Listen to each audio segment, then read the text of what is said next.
Hello. Now, the Edexcel exam board, as you know, expects you to link anthology poetry to relevant contextual details, which is fine, I suppose, only there's one big postulating, pulsing problem. For Ingrid De Kok's poem, My Father Would Not Show Us, relevant context is about as rare as a vegan zombie or an honest politician. So what is a boy to do? It is incredibly frustrating, the lack of useful context on this De Kok lassie and her poem. I mean, even her own website yields very little information that's useful. The biography section looks like it was written by somebody who met her in a pub once, got drunk, and then next morning poured out their vague recollections of the lassie on a half a side of A4 paper. So, in the spirit of homebrewing beer, I've been compelled to generate or produce or brew my own resources, generating relevant context on this poem.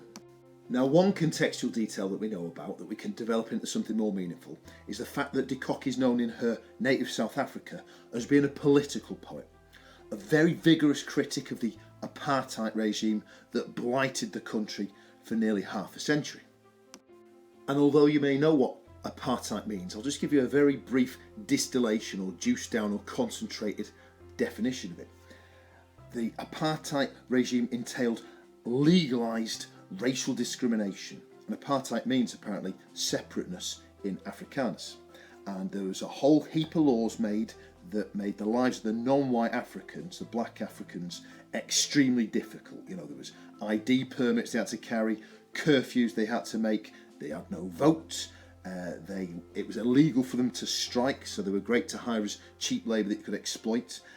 Lousy paying conditions, as you can imagine, characterised their lives. And I guess it was put in place and sustained apartheid by this sense of racial superiority on the part of the white South Africans. Well, that's great, sir. Yeah, thanks for that. Thank goodness there's a middle-aged white guy on hand to explain apartheid to me.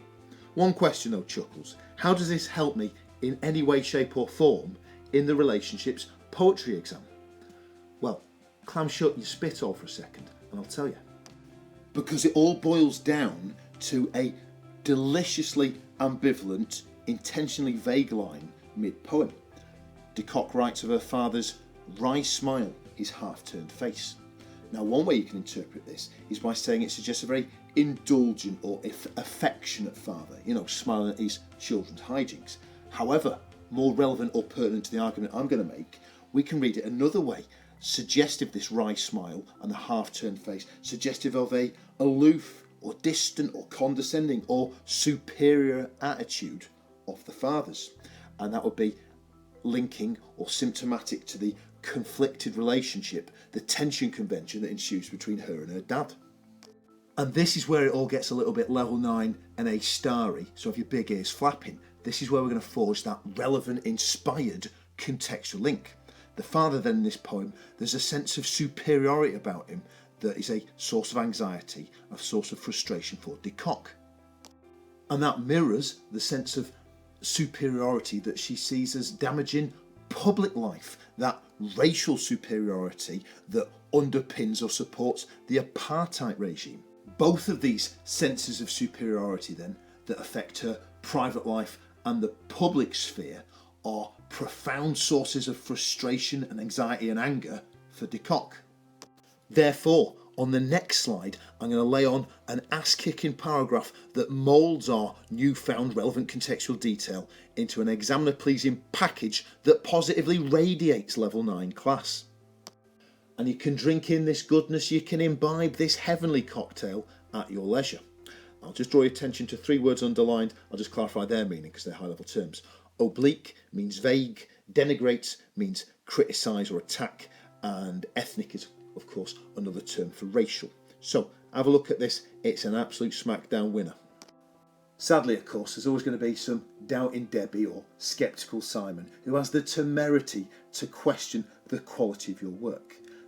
That's life, I guess. It's certainly YouTube. So, to defy those knuckle-scraping mouth breathers, what I've done here is I've taken details from the top band of the examiner's mark scheme, those 3 little sound bites on the right, and by colour-coding my paragraph, you can see unequivocally, explicitly, why this paragraph warrants the highest marks. I'll leave you to have a look at that if you wish in your own sweet time.